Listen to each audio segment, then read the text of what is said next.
We are going to titrate proline in this example using sodium hydroxide. Now, proline is a diprotic acid. How do we know that? Well, here's its chemical structure, and we can look it up in a chart, and we can find out that proline has two pKa's.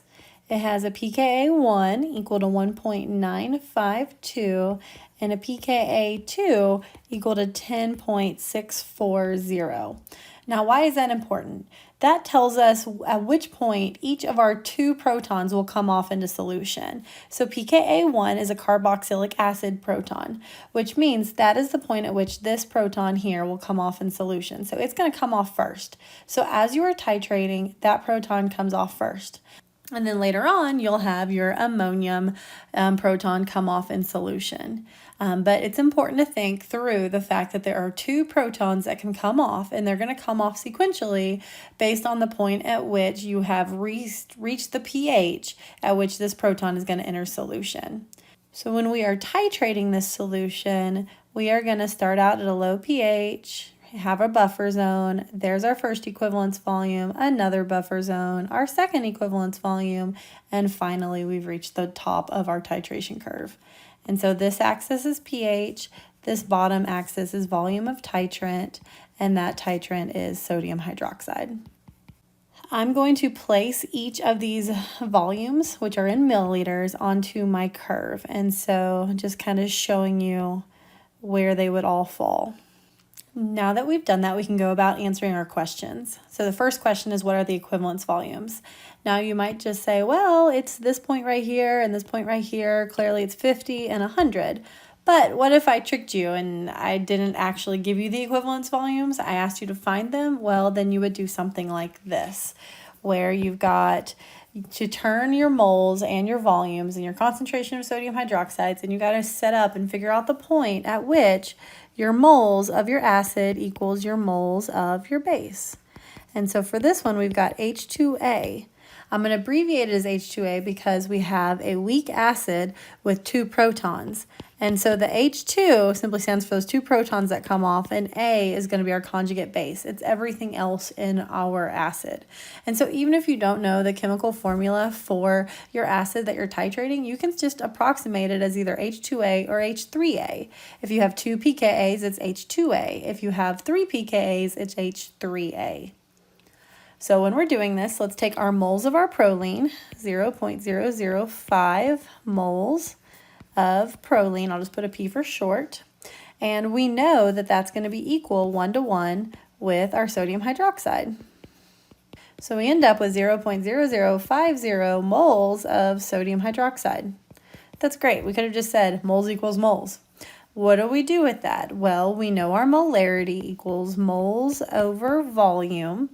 Therefore, we take our molarity from our problem, and we set that equal to our number of moles of sodium hydroxide that we have over our volume. So X equals 50 milliliters. X turned out to be 0.050 liters, which is the same as 50 milliliters. So this is equivalence volume 1. If you wanted to figure out equivalence volume 2, you just multiply that by 2 to get 100 milliliters, which is equivalence volume 2. Now, where I sometimes see students go wrong is if they're trying to calculate a VEQ3, they might take the 100 and multiply that by 2. Nope, that does not work. Instead, you have to take that 50 milliliters and multiply it by 3 to get 150 milliliters. That's just an example. It's not related to this problem because we do not have a third equivalence volume. But if we did, you would find VEQ1 and then multiply it by 3 to get your third equivalence volume. So we have now found our two equivalence volumes, VEQ1 and VEQ2. Next, we need to figure out what is the initial pH of our solution. Before I calculate my initial pH, I'm going to go ahead and convert these pKa's to just Ka1 and Ka2. So in order to do that, remember P is negative log. So if we take 10 to the negative log of that, then we're going to get the answer.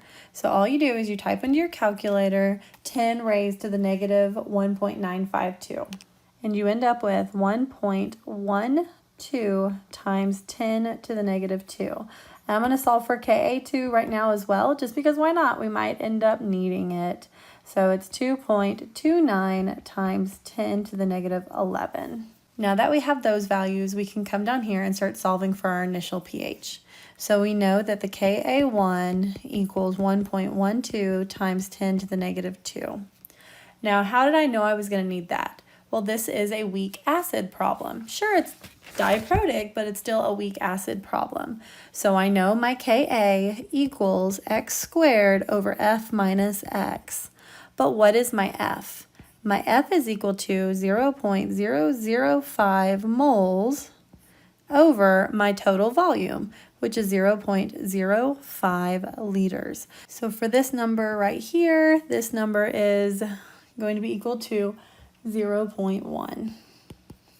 So we have 1.12 times 10 to the negative 2 equals x squared over 0.1 minus x. Now the problem is 0.1 is very similar, it's close to 0.01. That's only 10 off. Okay, and so because of that, we cannot assume that our x goes to 0. Remember how we would sometimes be like, it goes to 0, ignore it. Yeah, we can't do that. And so what instead we have to do is the quadratic formula. So do that now, stop the video, do the quadratic formula, and see if you get what I get. I got a final x equal to 0.02833, and that is my concentration of my hydrogen ions. If I plug that into my formula for negative log of my hydrogen ion concentration, then I end up with a pH of 1.55. And so I can come back up here and I can fill in my pH initially is 1.55. What about number 2b then? 2b says 36 milliliters. We can see from our graph that that's in the buffer region. So that should be a quick tip off that we are going to end up with doing the Henderson-Hasselbalch equation, and we'll talk more about that in a minute. So 36 milliliters. So if we have 36 milliliters of NaOH, then we need to take our molarity of NaOH times my volume, 0.036 liters, equals 0.0036 moles. And that's how many moles of sodium hydroxide I have. So now I've got H2A, because it's a diprotic acid, plus hydroxide, yields, single arrow because of the hydroxide, HA minus plus water. Notice mass is conserved and charge is conserved. And so we started out from before our previous problem with 0.005 moles of my H2A, and I have 0.0036 moles of hydroxide, which means that my hydroxide is my limiting reagent. So then I fill in the rest of my ice table. I'm going to subtract 0.0036 from both of my reactants, and I'm going to add that here to my conjugate base. And I can see that at the end, I have no strong base. Instead, I only have a mixture of both my diprotic weak base and my amphoteric molecule, my HA minus. So at this moment, I have a mixture of two compounds. That's all that's left in my solution. I have my amphoteric and I have my weak diprotic. So what that's telling me is I've got a mixture of two substances, and so I have a buffer. It's a weak acid and its conjugate base. That is a buffer. So my pH therefore equals pKa plus the log of my base. Which of those two is more basic? The HA over my acid. Which one's more acidic? My H2A. Yes, HA is an acid, but it is the more basic, so it goes on top. Now, which pKa do I use? The pKa is the pKa associated with your acid, and so we would use pKa1. So pH equals 1.952 plus the log of 0.0036 over 0.0014 for a final pH equal to 2.36 whenever you inject 36 milliliters. So I'm going to come back up here and I'm going to write 2.36. And so notice we're slowly increasing. All right, what about the next point? It's an equivalence point. So that means, reminder, that my moles of my acid, which in this case is H2A, equals my moles of my base that I have added, OH minus. But it's also going to equal my moles of my HA minus, because that's what it turned it into. All of my moles of sodium hydroxide got converted into my moles of my HA minus. So let's work this problem next. All right, so whenever we're working this problem, we can either do it mathematically in a very long way, or we can use a very simple equation to solve for the pH at this moment. Remember Henderson-Hasselbalch, pH equals pKa plus the log of a base over your acid? Well, whenever you're taking this, if your base and your acid are equal, which they are, if they are equal, then it's the log of 1. What is the log of 1? The log of 1 is 0. And so that means at a point exactly halfway between your first equivalence point and 0, right here, so that'd be around 25. So 36 should really be drawn probably like here. And my middle point of my buffer should be like right here. Okay, so that's around 25. But then there's also another point. This is when your pH equals pKa1, which is at a pH of 1.952. And so notice that would be less than my 2.36, but greater than my 1.55. Okay, and so that's my two values right here. But there's also a pKa2, which should be right here in the dead center of my buffer zone, right around 75. And so at that moment, my pH is equal to my pKa2, because it's the same instance, except for now your pH equals pKa2. And so it's right between the two numbers. And if this value is between two entities, then it's probably the average of those two values, which is a really good approximation. And so that's how we're going to do 2C, is through an equation that's just simply the average of the two values. So 2C, at VEQ1, we have pH equal to 1/2 times pKa1 plus pKa2. So my pH equals 1/2, and do make sure you're using Ka's here, not KB's. 1 point, because if you use pKa1 and pKb1, it's not going to work out. Plus 10.640, therefore your pH equals 6.30. And so I'll come back up here to my graph and fill in my equivalence pH. Something interesting here is think about how you could use a colorimetric indicator to indicate the equivalence point. You would want a colorimetric indicator that changes color right around 6.3. Okay, so that's how you pick different dyes based on what it is that you're titrating. So in this case, you would expect to have a color change at 6.3 pH. All right, let's do the next one. The next one is 61 milliliters. It is in the buffer zone. It's not right in the middle of the buffer zone, but it's in the buffer zone. So let's do that one next. If we have 61 milliliters of sodium hydroxide added, we can take the molarity of sodium hydroxide, multiply by that volume, and we end up with the total number of moles of acid. Now, remember that H2A has already fully reacted with hydroxide. Completely. All of H2A is now gone at this point because we are past that equivalence volume.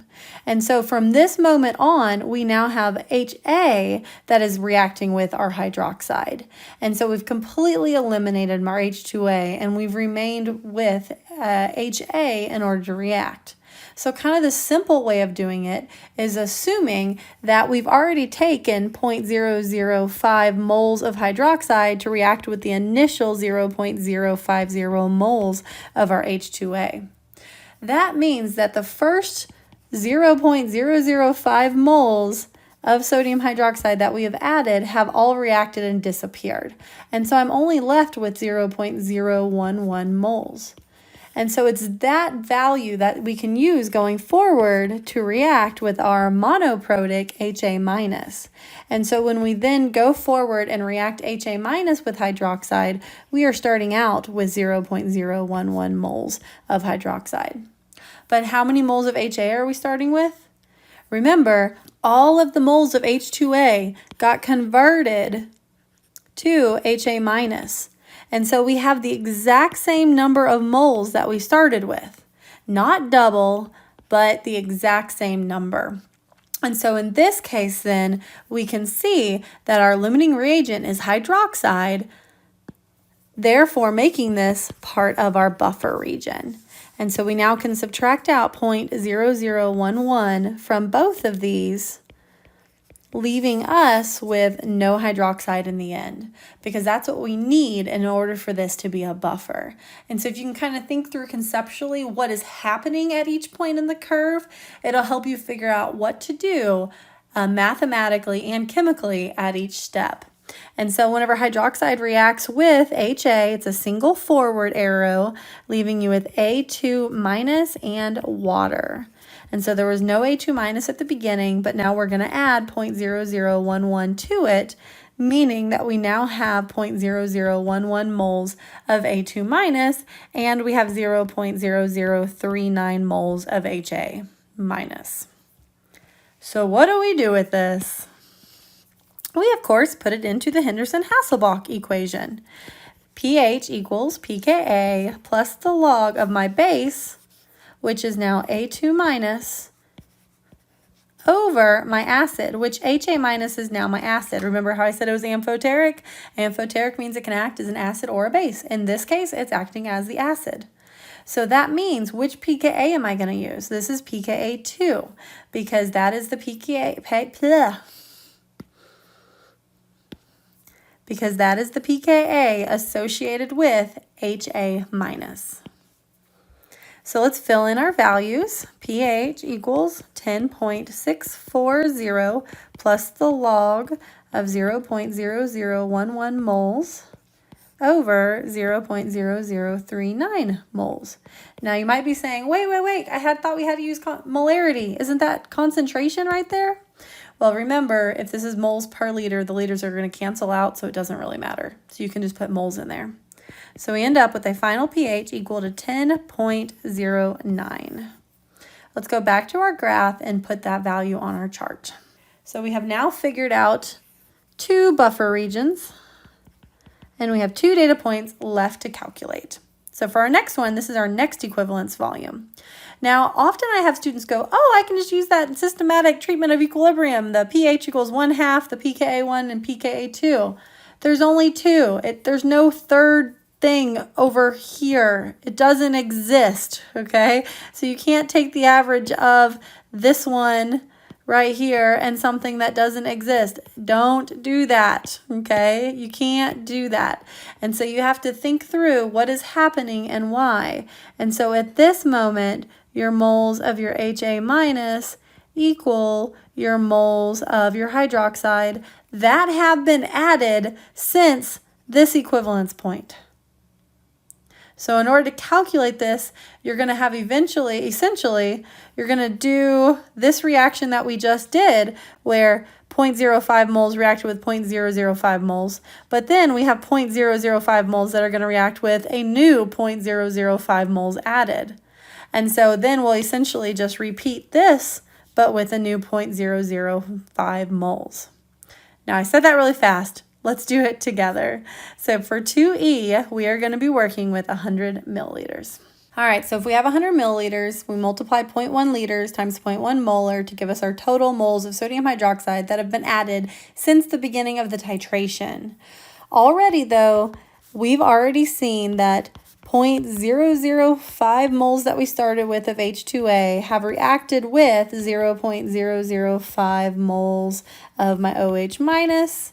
These have both gone away, so this has gone away, this has reacted, they've both gone to 0, meaning now we just have HA minus reacting with hydroxide. And we have 0.005 moles of both of them. So as they react then, they're going to create our conjugate base and water. And let's see what's created and what predominant species is going to be left in solution. So we subtract 0.005 moles from each of our reactants and we add it to our product. And then each of our reactants goes to 0, which is what we expect because our moles of our acid equals our moles of our base. That's something you need to think about and make sure you know what to do with. And then here we have produced our conjugate base. Now, what is our conjugate base? Our conjugate base here is a weak base. That means it is a weak base problem. So when we take A2 minus and we react it with water, we are going to form, with it as an equilibrium problem, HA minus and hydroxide. It's going to form that. So then we could either do the ice table or we could just assume that we know Kb equals x squared over F minus x. But what values do we use here? Well, let's figure out F first. F is my formal concentration. So F is my moles per liter. So 0.005 moles per liter. How many liters? All right, well, we have 100 milliliters of sodium hydroxide added, plus our original volume, which our original volume was, of course, that 50 milliliters that we started with, so 0.5 liters. So my formal concentration F is equal to 0.0333 molar. Okay, so we can plug in this value here for F. But what about Kb? Well, we know that Kw equals Ka times Kb. So Kb equals Kw over Ka, but which Ka? Okay, so this is the reaction here. It's the reaction that associates my HA minus with my A2 minus. And so that is my second pKa, which means I need to use my second Ka. So I come back over here to my equation and I've got Kw, which is 1 times 10 to the minus 14th, over that Ka, which was 2.29 times 10 to the minus 11. And so using that then, we come up with a Kb equal to 4.3668 times 10 to the negative 4. Thankfully, that is a lot bigger than our formal concentration, and so we can assume that this x goes to 0. So let's plug our values in, and then I want you to solve it and then see if you got the same thing for x. So we have 4.3668 times 10 to the negative 4th equals x squared over 0.033 molar. You can have an extra 3 in there. And then x equals my hydroxide concentration. Don't forget that. It does not equal hydrogen ion concentration. 0.03815 molar, which means my pOH equals 2.4185. If you had thought that was your pH, you would have come up here to the graph, looked at it and said, that doesn't make a lick of sense. And so what we can do then is take 14 minus our pOH to get a pH equal to 11.58. And that's our final answer there. Come back up here to our graph. Place it right here on this axis. That way you make sure you're still going up with every addition. So now we've got only 1 point left to solve. We are almost done. Let's do this. So 2F, what is happening with 2F? Let us find out. For 2F, we have added 128 milliliters of NaOH to our solution. And so take your molarity, multiply it by your volume, and you end up with 0.0128 moles. Now remember, H2A reacted with hydroxide, and then it produced HA minus, and that's reacted with hydroxide. And both times, initially, it needed 0.005 moles to react, which means already we have used up 2 times 0.005 in order to completely neutralize our species here. And so in doing that, because that's what we did, right? We completely neutralized it. What do I mean by that? Come back up here to the graph. We've neutralized it. All of my HA is gone because I've added enough hydroxide to neutralize it. And so I've completely neutralized. So I know that I should have excess hydroxide floating around in my solution for this step.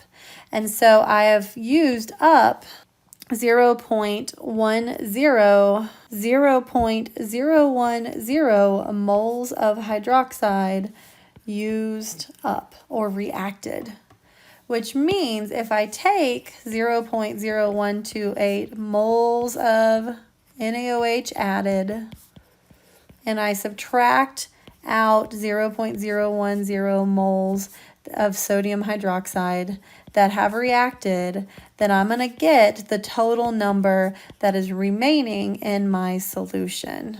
So now is the point where you stop and you ask yourself, what is all going on in solution? Well, we've gotten rid of all our H2A, so we don't have any of that weak acid. We've gotten rid of all our HA minus, and so all that's really left is hydroxide. Sure, we also have some conjugate base floating around, but meh, in the big scheme of things, it's not going to affect pH as much as my hydroxide will. And so for this type of problem then, all we need to do is worry about our hydroxide. It's a strong base. And so therefore we can do POH equals negative log of my hydroxide ion concentration. But notice that's concentration. And so POH equals negative log of 0.0028 moles over my total volume. What's my total volume? 128 mils plus the 50 milliliters I started out originally. So we started out with we ended up having totally added at this point 178 milliliters. And so we can do this math then and get POH equal to 1.803 or a pH equal to 12.20. Now, of course, you know what I'm going to do next. Let's go back to the graph and add it to our chart and see if it makes sense. And it does, yay! As we increased and added more hydroxide, it became more and more basic, which is what we want. And that's a good indicator that you did this problem correctly. And it was a massive problem. And if you did this and stuck with it, I am very proud of you. So next we'll do a triprotic, and then we'll also do a base at some point. And so just keep practicing these. If you can do them and think through what's being produced at each step, it will help you get through these problems.